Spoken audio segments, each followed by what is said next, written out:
Welcome to Gautam এডুকেশনের সবাইকে স্বাগত। আজকে আমরা 18 নম্বর অঙ্কটা করব। এর আগের দিন 17 পর্যন্ত করেছিলাম। প্রথম অঙ্কটা কি বলেছে?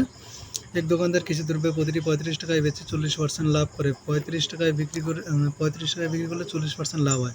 তাহলে 60% লাভ করতে চাইলে কত টাকায় বিক্রি করবে সেটা আমাদের বের করতে হবে। ঠিক আছে, অঙ্কটা শুরু করি।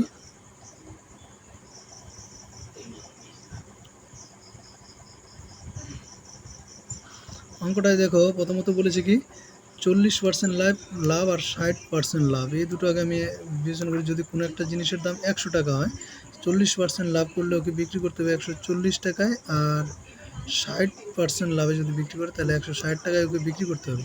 এই জিনিসটা আমাদের ক্লিয়ার। এটা হচ্ছে 40% লাভ, আর এটা হচ্ছে 60% লাভ। এই দুটো বোঝা গেল। এবার আমাদের 35 টাকায় বিক্রি করে কি করেছে, 40% লাভের ঘরে আমাদের কিন্তু 35 আছে।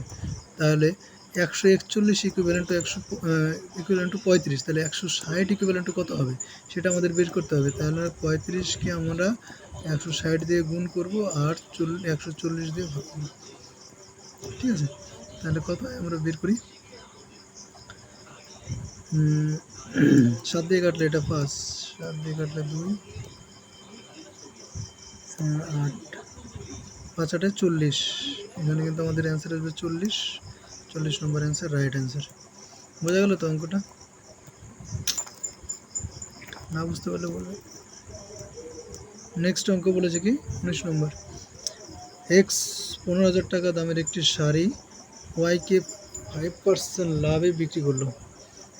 ওয়াই আবার 2% ক্ষতিতে এক্সকে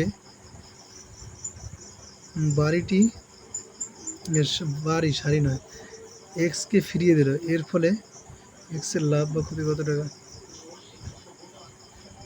5% লাভে। দেখো, এই জায়গায় একটা জিনিস, এত টাকার একটা বাড়ির এক্স আর ওয়াই, এক্সের কাছে ওটার দাম যদি 100 টাকা হয়, 5% লাভে ওয়াইয়ের কাছে চলে গেল, ওয়াইয়ের কাছে চলে যাবে, তাহলে ওর দাম হবে 105 টাকা। ঠিক আছে, আবার এক্সের কাছে যখন ফিরে আসবে, এটা ওয়াই, হ্যাঁ, তখন 2% ক্ষতি, 2% ক্ষতি, তাহলে 100 টাকায় 2 টাকা ক্ষতি, 105 টাকায় কয় টাকা ক্ষতি হবে দেখি তো, বের করে দেখি তো। 105 টাকার 2% কত হয়? 50, 5 দিয়ে কাটলে 21, 5 দিয়ে কাটলে 10, মানে 2.1 টাকা হয়। তা 2.1 টাকা যদি 5 টাকাতে কমাই, তাহলে আমাদের এখানে থাকলো হচ্ছে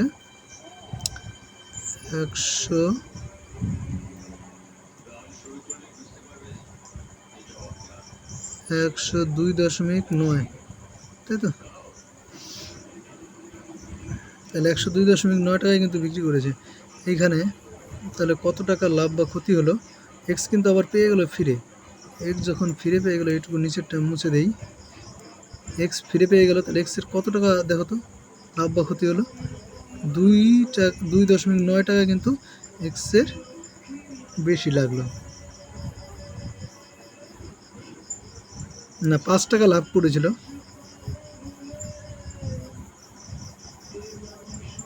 তাহলে কয় টাকা এক্স আলটিমেটলি কত টাকা লাভ করেছিল সেটা বের করি। এক্স আলটিমেটলি 100 টাকায় ছিল, 102 টাকায় আবার কিনলো,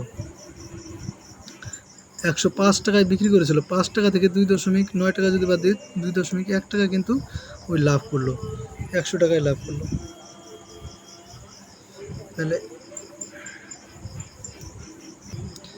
তাহলে বুঝতে পারলে তো যে 2.5 টাকা লাভ করেছিল, আবার 2.3 টাকা কিন্তু কমে পেলো, তার 2.1 টাকা কিন্তু ওর লাভ হলো। 5 টাকায় 105 টাকায় বিক্রি করে 102.9 টাকা আবার কিনে নিল। তাহলে আগে ছিল 5 টাকা লাভ, পরে আবার 2.9 টাকা কমে গেল, তার মানে 2.1 টাকা ওর কিন্তু আলটিমেটলি থাকলো। এই 2.1 টাকা 100 টাকার বেশিছে। এবার 15,000 টাকার বেশিছে কত টাকা হবে সেটা আমার এই বের করতে গেলে নিচে 2 উঠালাম। অ্যাকচুয়ালি 315 হয়, কিন্তু এখানে কোনো অপশন 315 নেই। এই অপশন নম্বর সিটা রাইট হবে, কিন্তু একটা শূন্য হবে না, কারণ 315 হবে। ঠিক আছে, পরের অঙ্ক।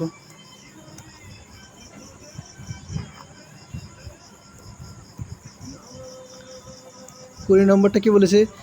এ একটি দ্রব্য বিকে 10% লাভে এবং বি এই দ্রব্যটি সিকে 15% লাভে 100 টাকায় বিক্রি করে। এর ক্রয় মূল্য কত? মানে এর কাছে যদি ওই জিনিসটা 100 টাকায় থাকে, সেটা বি এর কাছে গিয়ে হলো 10% লাভ করেছে বিকে লাভে। 10% মানে 110 হয়ে যাবে। এবার সি এর কাছে আবার কী করেছে? 15% লাভে দিয়েছে, তাহলে 110 টাকা 15% বের করতে হবে। 110-এর যদি 15% বের করি, 15/100, একটা শূন্য কেটে গেল। এটা আমি করবো না, 15-কে 15, 16, তাহলে 16.5, 110 আর 16.126, 5, ঠিক আছে। লাভে এত টাকায় বিক্রি করে, 15% লাভে এত টাকায় বিক্রি করে, এটা ইকুইভ্যালেন্ট হবে 101.2। তাহলে এর ক্রয় মূল্য কত? এর ক্রয় মূল্য কত বের করতে হবে। এখানে একটা ছোট্ট জিনিস আমাদের খেয়াল রাখতে হবে, এটা ইকুইভ্যালেন্ট যদি এটা হয়, মানে 102 ইকুয়াল টু 102-এর জন্য 126.5-এর জন্য 101.2, তাহলে 100-এর জন্য কত হবে সেটা আমাদের বের করতে হবে। তাহলে 101.2 এর 100-এর জন্য কত হবে?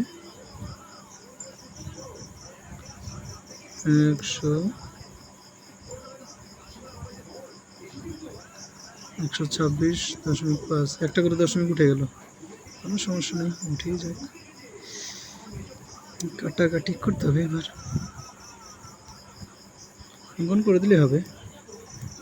এখানে যদি আমরা অপশন টেস্ট করি, 110 তো আমাদের হবে না, 100 হবে না, কারণ 100 হলে আমাদের 126 হতো, কিন্তু এখানে আছে আমাদের 102।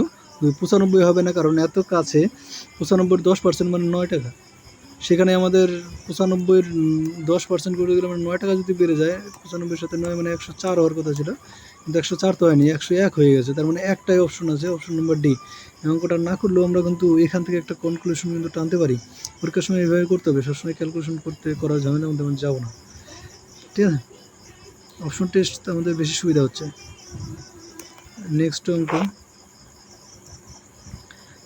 এ একটি পেন বিকে 15% ক্ষতিতে এবং বি ওই পেনটি সিকে 20% লাভে 204 টাকায় বিক্রি করে।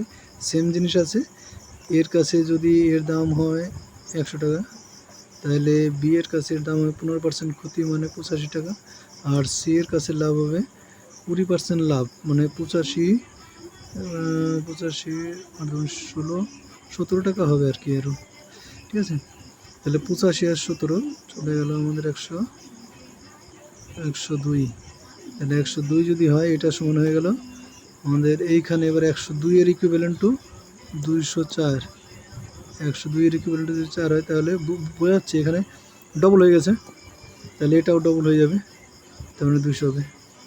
200 রাইট অ্যান্সার হবে। পরের নম্বর, এ একটি পেন বিকে 20% ক্ষতিতে। এ আছে, এর কাছে যদি 100 টাকা হয়, তাহলে বি এর কোয়েশ্চেন হচ্ছে 80, আর বি ওই পেনটি সিকে 30% ক্ষতিতে আবার বিক্রি করলো, তাহলে সি এর কাছে দাম করে 3 24 টাকা কমে যাবে।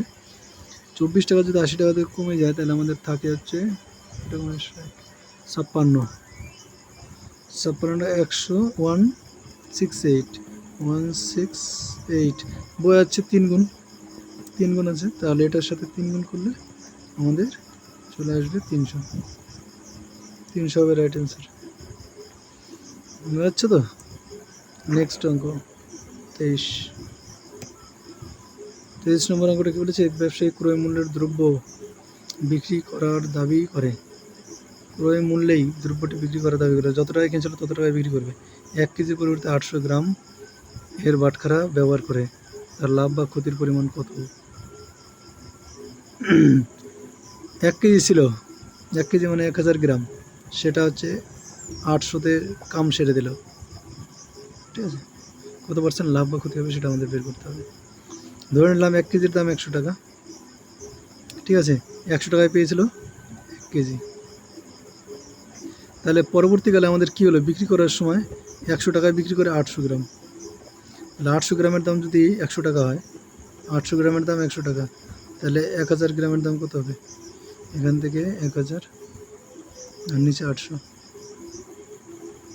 800 দাম 1000, 3টা শূন্য 8000 হয়ে গেল। কেন 2টো শূন্য 2টো শূন্য কাটিং গেল। 8 দিয়ে এটাকে ভাগ করে দিই, তাহলে প্রথমে যাবে একবার 20, 1 2 বার তো 40 থেকে 125 টাকায়। তাহলে বোঝা গেল তো যে 100 টাকার জিনিস 125 টাকায় কিন্তু বিক্রি করেছে। কত টাকা লাভ করেছে? 25 টাকা। Option number D right answer. অঙ্কের মধ্যে কিছুই নাই, শুধু বুঝতে হবে। মনে মনে করতে পারবে, কিন্তু মনে মনে করলে তোমরা কী করে বুঝবে, তাই একটু মনে মনে করছি না। এক অসাধু কাপড় ব্যবসায়ী ক্রয় মূল্যে এই দ্রব্য বিক্রি করে। একই রকম অঙ্ক আছে। 1 মিটারের জায়গায় 96 সেন্টিমিটার দেয়। তাহলে আমাদের 96 সেন্টিমিটারের দাম 100 টাকা ধরলাম। হ্যাঁ, 100 টাকায় কিনছিল, আবার 100 টাকায় বিক্রি করছে। কিন্তু এখানে হচ্ছে 1 মিটার ছিল। 1 মিটার সমান কত? 100 সেন্টিমিটার। এটা মনে রাখবে, এটা তোমরা হয়তো জানো। তাহলে 96 সেন্টিমিটার দাম যদি 100 টাকা হয়, তাহলে 100 সেন্টিমিটার, হ্যাঁ এতগুলো শূন্য, 100 সেন্টিমিটার দাম কত হবে? 100 গুণিত 100/96। ঠিক আছে? হ্যাঁ, মনে হচ্ছে অপশনগুলো দেখে মনে হচ্ছে কিন্তু আমাদের কাটাকাটি সম্পূর্ণ করা যাবে না। অপশন নম্বর কাটাকাটি যেহেতু সম্পূর্ণ করা যাবে না, এইটাও যাবে না, এইটাও হবে না, এটা হতে পারে কিংবা এটা হতে পারে। এই দুটোর মধ্যে কনফিউশন, এ আর সি এর মধ্যে।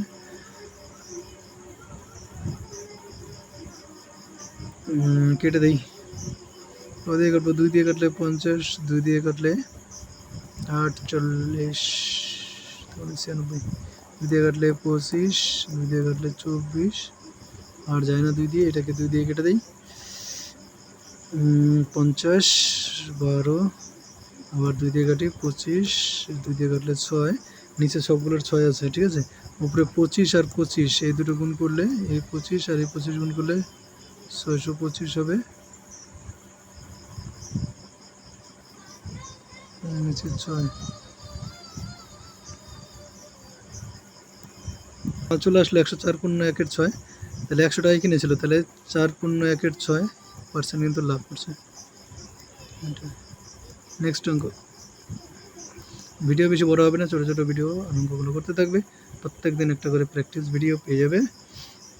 এখন ম্যাথামেটিক্সে করছি, কয়েকদিন পরে রিজনিংয়ের প্র্যাকটিস করবো। এক অসাধু ব্যবসায়ী 20% লাভে একটি দ্রব্য বিক্রি করে দ্রব্যটির পরিমাণ 10% কম দেয়। 20% লাভেও বিক্রি করে, আবার লাভে একটি দ্রব্য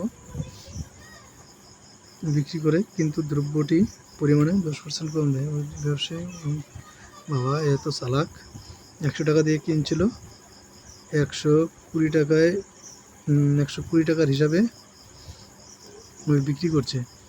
আবার 1 কিলো ছিল, ধরো যে 1 কিলো 100 কেজি ছিল, আবার কী হলো 10% কম দিয়ে দিয়েছে, আবার 90 কিলো দিয়ে দিয়েছে। চালাক কত? তাহলে 90 কিলোর দাম হচ্ছে 120 টাকা। ঠিক আছে, 120 টাকা, তাহলে 100 কিলোর দাম কত হবে? 100 কিলোর দাম হবে, উপরে 100 চলে গেল আর নিচে 90, শূন্য শূন্য কেটে গেল, 3 দিয়ে কাটলে 4, 3 দিয়ে কাটলে 3, 400/3। এটাকে করলে আমাদের চলে আসবে 1 3 3 0 1 3, মানে এখানে 100 ছিল, এখানে হলো 133, মানে 33 0 1 3। এই বন্ধু থাকলো।